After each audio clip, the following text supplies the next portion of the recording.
running on the road, using a zebra crossing, hitting others, fighting with brother. We often hear about accidents on the road, on the railway tracks, in school, in the playground, etc. Most of these accidents happen due to our carelessness or when we are in a great hurry. To avoid accidents, we must follow some precautions. These are called safety rules. Some of them are given below.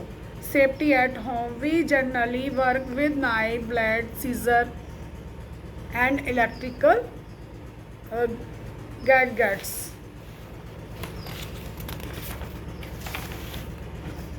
While working with sharp instruments like knife and blades, we should be very careful. They can cut our fingers. Handle electric plugs and plug points carefully as they can give an electric shock.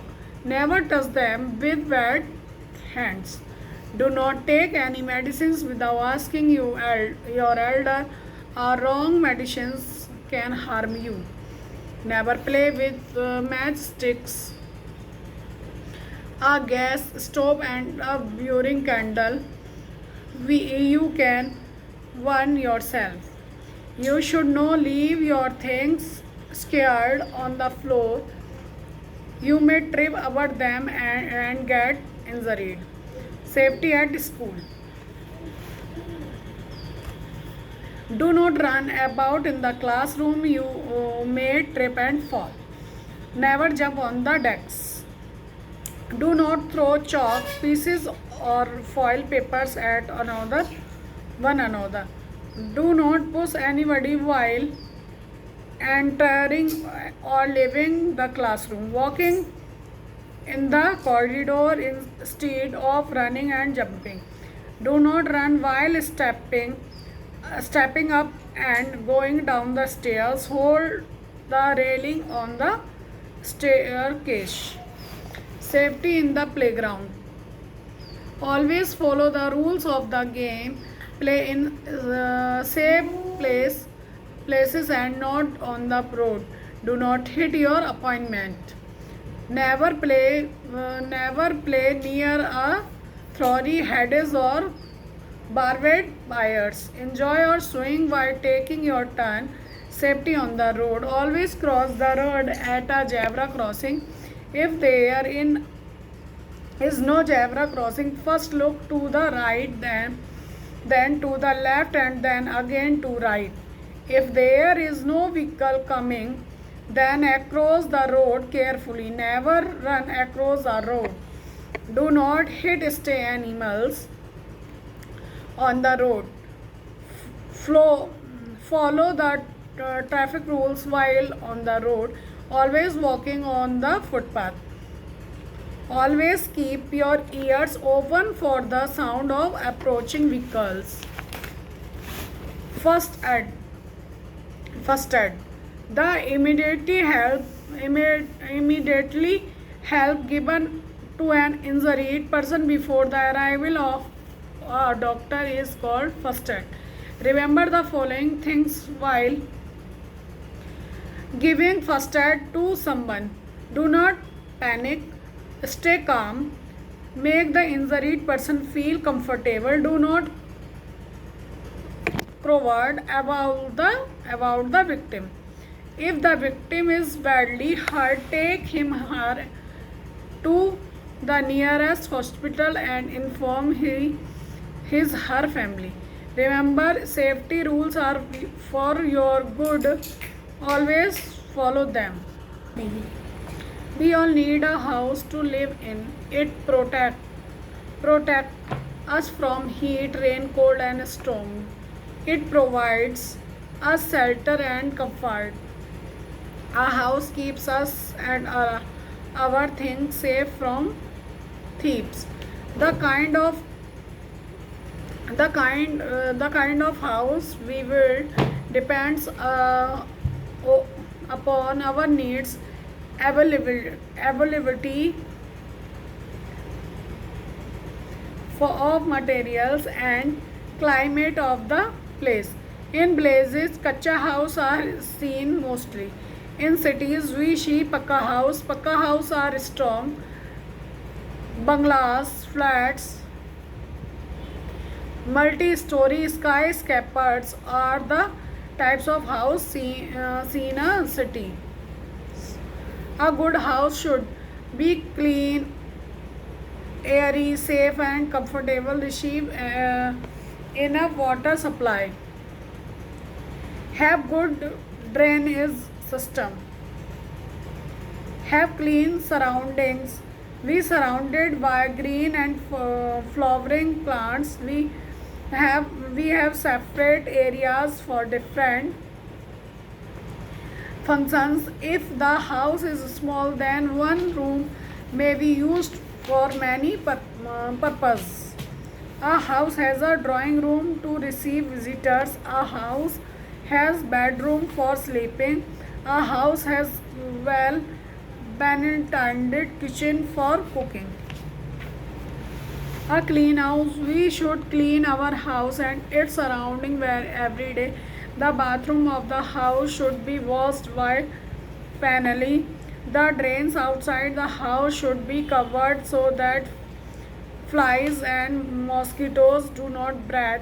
The floor of the house should be mopped daily. The household garbage should be collected in a covered dustbin. The doors and windows of the house should be fitted with wire nettings to prevent mosquitoes and houseflies from entering the house.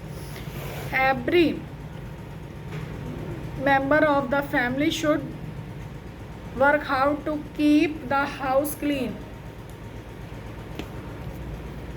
Long ago, people wore animals' skins for clothes. Nowadays, most of the clothes we wear are made from different kinds of clothes. Clothes may be made from cotton, wool, silk, nylon, or plastics. Let us learn something about these materials. We wear cotton clothes in summer. They absorb the sweat and keep us cool. We get cotton from cotton plants. The cotton plants had fruits or cotton wools which burst open.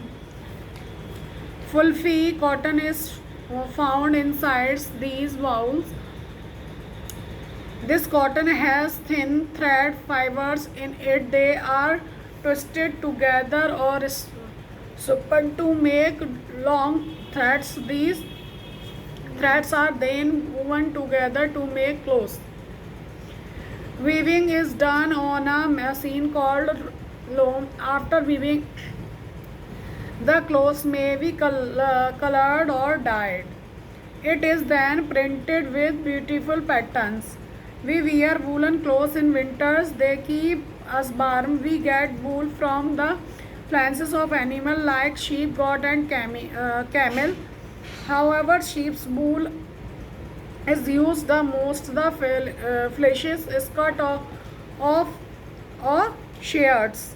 It has fibers in it. These are made into threads. The threads are then woven into woolen clothes. Some wool is also knitted into different kinds of clothes. Silk is very soft, shiny, and expensive material. It is used to make suits and saris.